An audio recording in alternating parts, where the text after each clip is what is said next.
Namaskar. A warm welcome to World News, an Indian perspective on All India Radio. This is Sahira Mujtaba, and with me is Aditi Lumba, bringing glimpses of the major developments of the day from across the globe. Over the next half an hour, we shall bring you the latest from the world of politics, economy, sports, entertainment and more. The headlines. India's Prime Minister Narendra Modi holds bilateral talks with UAE President Sheikh Mohammed bin Zayed Al Nahyan at Abu Dhabi. Both leaders agree to further deepen India-UAE comprehensive strategic partnership. India assures world community of its commitment to protect 30% of lands, waters and oceans by 2030. Sri Lanka gives nod to open fuel imports and retail sales market to companies from oil exporting nations. Iran applies for membership of BRICS. In the United States, at least 50 migrants found dead in a truck in Antonio, Texas. At Wimbledon, Rafael Nadal and Tsitsipas to be seen in action tonight. And in cricket, India made 212 runs for 4 in 18 overs against Ireland in the second and final T20 international match in Dublin. Prime Minister of India, Mr. Narendra Modi, held bilateral talks with President of UAE, Sheikh Mohammed bin Zayed Al Nahyan at Abu Dhabi today. Both leaders reiterated their commitment to further deepen and diversify the India-UAE Comprehensive Strategic Partnership. This was the first in-person meeting between the two leaders since August 2019 when Prime Minister visited Abu Dhabi. The main purpose of the visit was for the Prime Minister to convey his personal condolences on the passing away of Sheikh Khalifa bin Zayed Al Nahyan last month. He conveyed his condolences to Sheikh Mohammed bin Zayed Al Nahyan as well as other royal family members. The Prime Minister also congratulated Sheikh Mohammed bin Zayed Al Nahyan on his election as the third President of the UAE and becoming the ruler of Abu Dhabi. During the virtual summit on the 18th of February this year, both the countries signed the Comprehensive Economic Partnership Agreement or CEPA, which has since entered into force from the 1st of May. CEPA is expected to further boost trade and investment between both the countries. Bilateral trade in 2021-22 was about $72 billion. UAE is India's third largest trade partner and second largest export destination. UAE FDI in India has continuously increased over the past few years and currently stands over $12 billion. During the virtual summit, both the leaders had also released a vision statement which has laid the roadmap for bilateral cooperation in the coming years in diverse areas including trade, investment, energy, including renewable energy, food security, health, defense, skills, education, culture and people-to-people ties. Prime Minister Modi thanked the UAE President for taking great care of 3.5 million Indian community, especially during the COVID pandemic. He invited Sheikh Mohammed bin Zayed Al Nahyan to visit India at an early date. Now the Prime Minister is returning to Delhi after his visit to UAE and Germany. India's Prime Minister Narendra Modi met German Chancellor Olaf Scholz on the sidelines of the G7 summit at Schloss Elmau in Germany. He thanked Chancellor Scholz for the invitation to the G7 summit. The two leaders emphasized the need to take forward their green and sustainable development partnership. Discussions covered issues like climate action, provision of climate financing and technology transfer. Both leaders also agreed on the need to further deepen trade, investment and people-to-people ties. They also discussed greater coordination in international bodies, particularly in the context of India's forthcoming G20 presidency. The two leaders also exchanged views on regional and global developments. The Prime Minister thanked people of Germany, Chancellor Olaf Scholz and the German government for their hospitality during the visit. In a tweet, Mr. Modi expressed confidence that India-Germany friendship will scale newer heights in the times to come. Mr. Modi said he is leaving Germany after a productive visit in which he attended the G7 summit, interacted with several world leaders and participated in a memorable community program in Munich. He said the world leaders were able to discuss many issues aimed at furthering global well-being and prosperity. Prime Minister Modi also held bilateral talks with his Canadian counterpart Justin Trudeau. The leaders discussed bilateral ties and agreed to expand trade and economic linkages, cooperation in security and counter-terrorism, as well as P2P ties. Mr. Modi and President of the European Commission, Ursula von der Leyen, also held talks. Issues such as stronger trade ties, cooperation to mitigate climate change, emerging technologies and cultural linkages were discussed during the meeting. The Prime Minister also met South African President Cyril Ramaphosa. Both leaders reviewed the progress made in bilateral relations between the two countries, particularly following the signing of the Strategic Programme of Cooperation in 2019. In today's Hotspot section, we bring you a discussion on India at G7 Summit. In conversation are G. Parthasarthi, former diplomat, and Simran Sodhi, the journalist. Today we are discussing India's participation at the recent G7 summit. We had Prime Minister Narendra Modi in Germany, where he met the G7 leaders along with the other world leaders, and the Prime Minister discussed a number of issues with them. Ambassador Parthasarthi, when we see this particular G7 summit, the focus seems to have been on the Ukraine crisis and also on Russia and the sanctions that the West wants to proceed, further sanctions on Russia. And we also seen that India's stand on the Ukraine crisis has been more nuanced than the Western world. How do you think this G7 summit also helps India and the Prime Minister to put across India's viewpoint to the world? India's viewpoint to the world on Ukraine is very well known, and the Prime Minister has repeatedly said it, that this has to be settled peacefully by direct discussions between the Russians and the Ukrainians. But the main meeting of our hosts was directed to this. The G7 more or less takes up a Western agenda because its members range from Canada and US to France, Germany, and Britain from Europe, and then on to Japan. They're all Western allies. So the discussions on developments in Ukraine were held by them. They passed their resolutions. And they know quite well what our position is. So the interesting point is that despite their knowing, they had invited us. Now, the fact of the matter is our relations with Germany have always been very good. The amount of economic assistance that we get from Germany is huge. Not that we ask for it, but they provide it, and in very good terms. So they have a particularly high regard for India. We had long discussions with Germany, with whom we have good relations. And we made our proposals quite clear because the discussion was broader. And we made our proposals quite clear that it did not focus on Ukraine, but largely on the question of the economic problems confronting us and environment.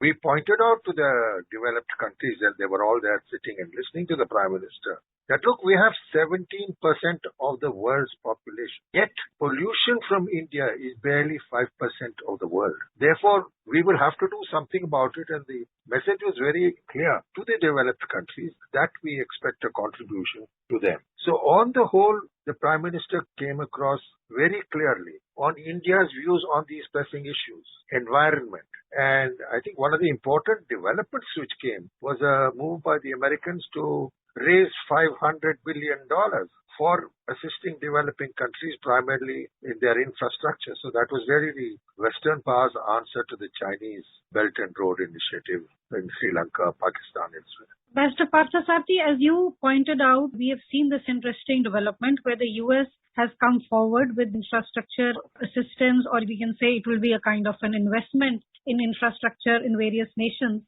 Do you feel that this is also somewhere pushing back at China's ambitious, the Belt Road Initiative, and we are seeing these investments across the world which China is making today? Do you feel that for the G7, China is always that elephant in the room which it needs to confront?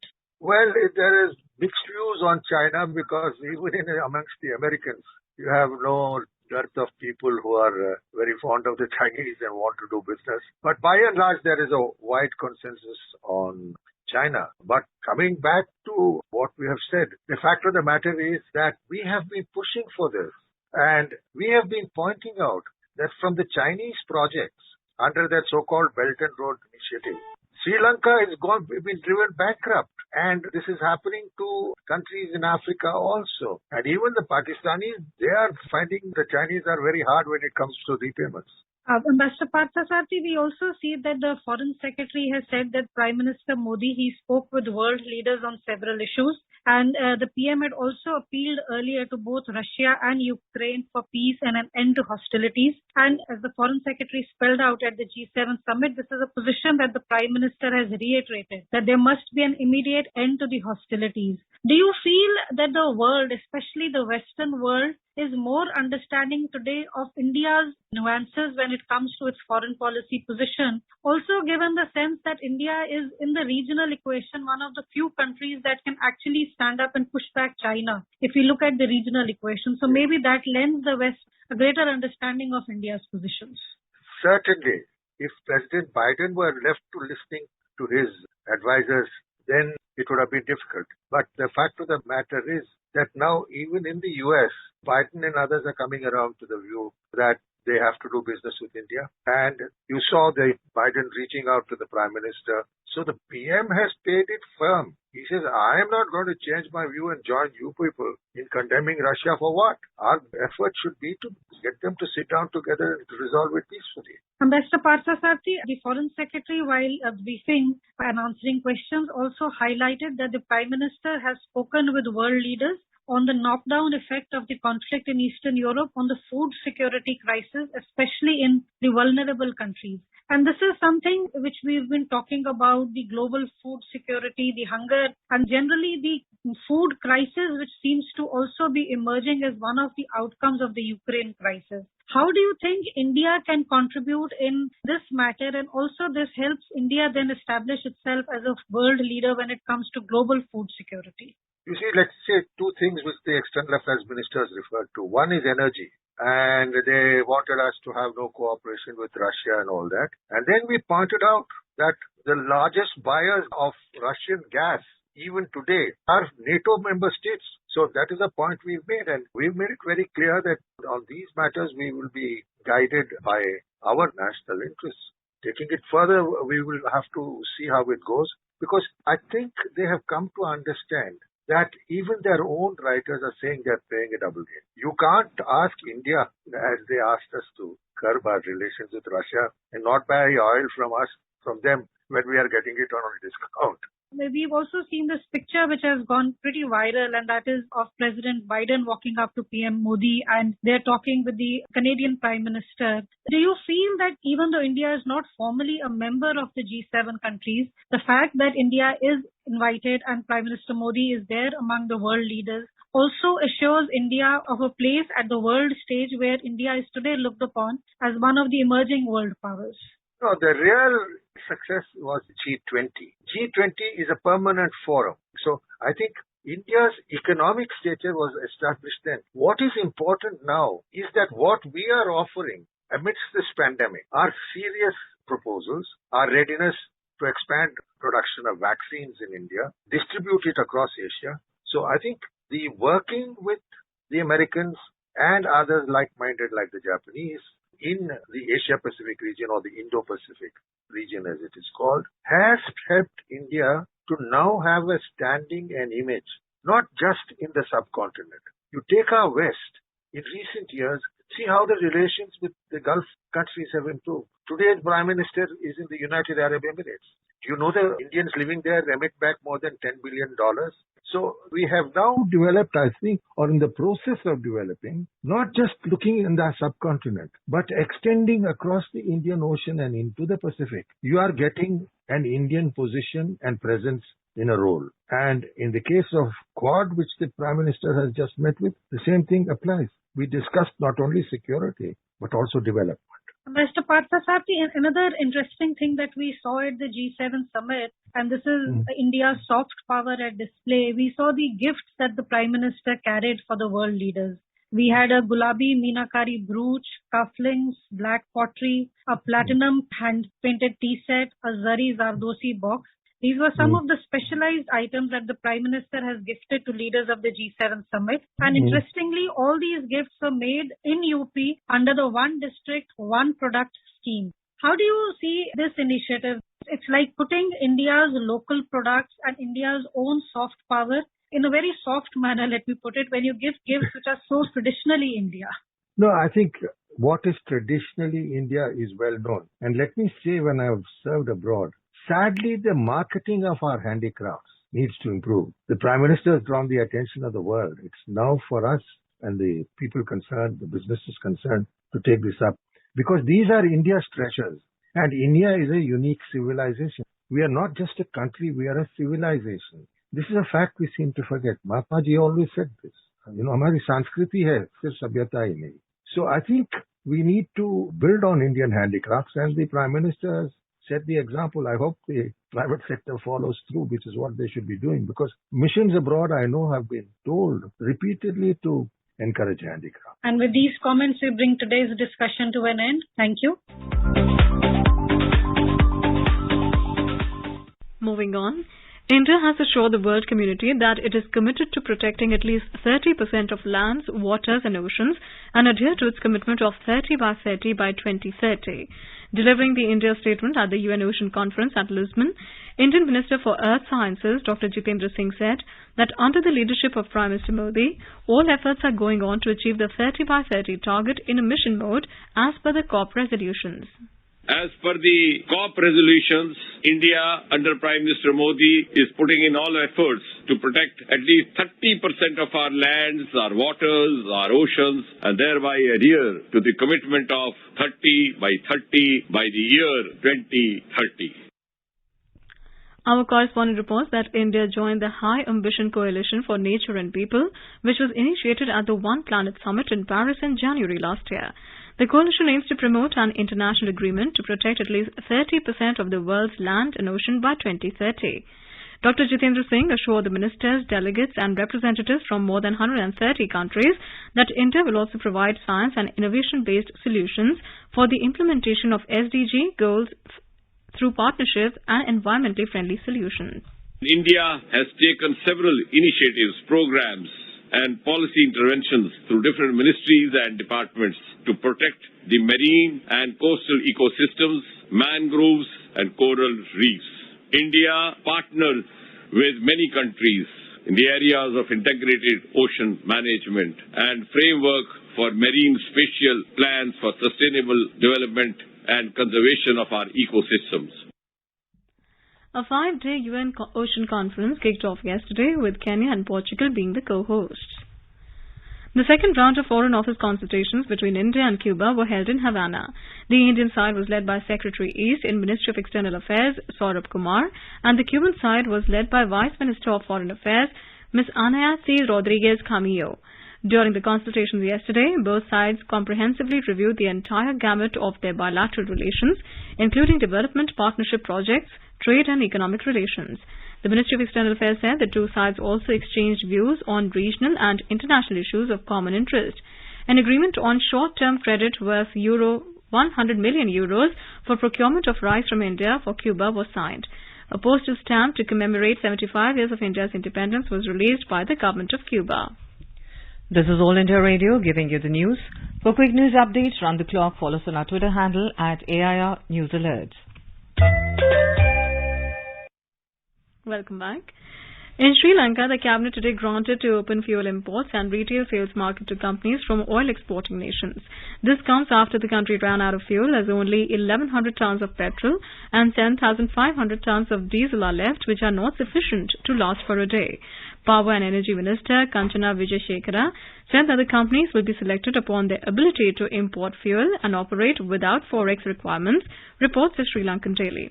He said the Ceylon Petroleum Corporation will be the service provider for logistics, stocking and distribution, with a service fee levied from those companies. The government has also sent officials to the major energy producers, Russia and Qatar, in a bid to secure cheap oil supplies. Sri Lanka sent 2 ministers to Russia to negotiate for fuel supply. Meanwhile, the Sri Lankan government has suspended sales of fuel for non-essential vehicles as it faces its worst economic crisis. For the next 2 weeks, only buses, trains and vehicles used for medical services and transporting food will be allowed to fill up with fuel. Cabinet spokesman Minister Bandula Gunawardene in a statement said the cabinet yesterday decided to issue fuel only for essential services from today until the 10th of July. He also said that the government is planning to request all public and private sector institutions to apply for work-from-home facilities till the 10th of July because of the ongoing fuel crisis. Sri Lanka exports recorded the $5 billion mark in the first 5 months of 2022. The Export Development Board said earnings from the merchandise exports increased to $980.2 million in May as per Sri Lanka customs data. This was mainly due to the increase in earnings from the export of apparel and textiles, coconut-based products and electrical and electronic components. Exports to India increased by 20.61% year-on-year to $364.99 million during the period of January to May 2022 compared to the corresponding period of 2021. China on Tuesday shortened the quarantine period for the international travellers who entered the mainland and close contacts of COVID-19 infected patients. The time has been reduced from 14 days of quarantine at a centralized facility and another 7 days of home health monitoring to 7 and 3 days respectively, state media report quoting officials. It is seen as a big step towards relaxing COVID controls that have persisted for more than 2 years, but officials said that it is an updated epidemic prevention control protocol and not a relaxation of dynamic zero COVID policy. This is good news for thousands of Indian students and families who are waiting for their return to China. China has started accepting visa application for family reunion purposes, but there is no announcement yet on students' visa. After visa, next step would be to find a flight to China, as there are no direct flights between India and China at the moment, and also bear the cost of quarantine and the associated COVID protocols during that period. China began to tighten its borders in late March 2020 as COVID-19 started to come under control domestically while spreading rapidly overseas. COVID-19 first emerged in late 2019 in the Chinese city of Wuhan. Iran has submitted an application to become a member of the BRICS, an Iranian official said on Monday. Iran, which holds the world's second largest gas reserves, want to join the BRICS group of Brazil, Russia, India, China and South Africa. The term BRIC was coined by Goldman Sachs economist Jim O'Neill in 2001 to describe the startling rise of Brazil, Russia, India and China. The BRIC powers had their first summit in 2009 in Russia. South Africa joined in 2010. Iran's foreign ministry spokesperson said that Tehran's membership in the BRICS group will result in added values for both the sides. Russia said Argentina had also applied to join. Argentine President Alberto Fernandez, currently in Europe, has in recent days reiterated his desire for Argentina to join BRICS. China is by far the largest economy in the BRICS grouping, accounting for more than 70 of the group's collective $27.5 trillion economic might. India accounts for about 13%, with Russia and Brazil each accounting for about 7%, according to IMF data. BRICS account for more than 40% of the world's population and about 26% of the global economy. In the United States, at least 50 people were found dead in an abandoned truck on the outskirts of San Antonio, Texas. It is believed to be the worst recent case of migrant deaths due to smuggling in the U.S. Mexico's foreign minister confirmed 22 Mexicans, 7 Guatemalans and 2 Hondurans are among the dead. 16 people, including 4 children, were taken to hospital. The survivors were hot to the touch and suffering from heat stroke and heat exhaustion. San Antonio, which is 250 kilometers from the U.S.-Mexico border, is a major transit route for people smugglers. Mexico's foreign minister Marcelo Ebrard said Tuesday that it had joined the investigation. In Jordan, 13 people have been killed and more than 260 injured due to leak of toxic chlorine gas at the Red Sea port of Aqaba, state media reports said. Authorities said a chemical storage container fell while being transported as a result of a crane malfunction. State media said on Monday night that 123 of the injured were still being treated at local hospitals for chemical exposure. Some were reportedly in a critical condition. India's Environment Minister Bhupendra Yadav on Tuesday reiterated the country's commitment to ban identified single-use plastic items from 1st of next month and denied to extend the deadline. Here is a report. Some manufacturers of small packaged fruit juices and dairy products had demanded that the deadline for implementing the ban on plastic straws should be extended. Talking to media in New Delhi, Mr. Yadav said the government has given enough time of 11 months to switch away from the single-use plastic. From the 1st of next month, the ban will be enforced on manufacture, import, stocking, distribution, sale and use of single-use plastic. The minister said the items to be banned include earbuds with plastic sticks for balloons, plastic flags, candy sticks, ice cream sticks, polystyrene for decoration, plates, cups and glasses. The cutlery items including forks, spoons, knives, straws, trays, wrapping or packing films around sweet boxes, invitation cards and cigarette packets. Plastic banners less than 100 micron and stirrers will also be banned. Mr. Yadav said there are alternatives available to the single-use plastic items. The minister informed that the single-use plastic items having low utility and high environment impact to be banned were identified based upon recommendations of the expert committee. Mr. Yadav added that a pan-India awareness campaign on single-use plastic ban will be carried out during the month of July to sensitize people. With a report of Devakar, this is Nishit Kumar for World News All India Radio. A large number of Chinese fans of Indian classical dance paid emotional tributes to Zhang Chun, China's fabled Indian classical dancer, as they gathered in Beijing to watch a dazzling show of Indian classical dance performances in a memory organized at Asia Infrastructure Investment Bank AIIB Auditorium on Friday. Besides hundreds of Chinese students and fans, the event was attended by India's ambassador to China, Pradeep Kumar Rawat, and president of AIIB, Chen Likun, who was earlier China's Vice Minister of Finance. The event was supported by Ministry of Culture of India and Indian Embassy in China, while the prime mover and inspiration behind this show paying tribute to Zhang was Qin Shanshan, Zhang's devoted student and widely acclaimed Bharatanatyam dancer, both in India and China, who devoted her life to popularize the Indian classical art form in China.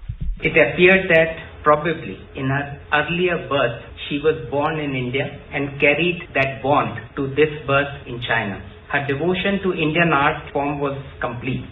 The energy which radiated out of that devotion attracted many students even during a phase when our bilateral relations were undergoing some turbulence. It would be correct to say that Madam Zhang Chun became a movement unto herself. As a teacher, she inspired many young Chinese.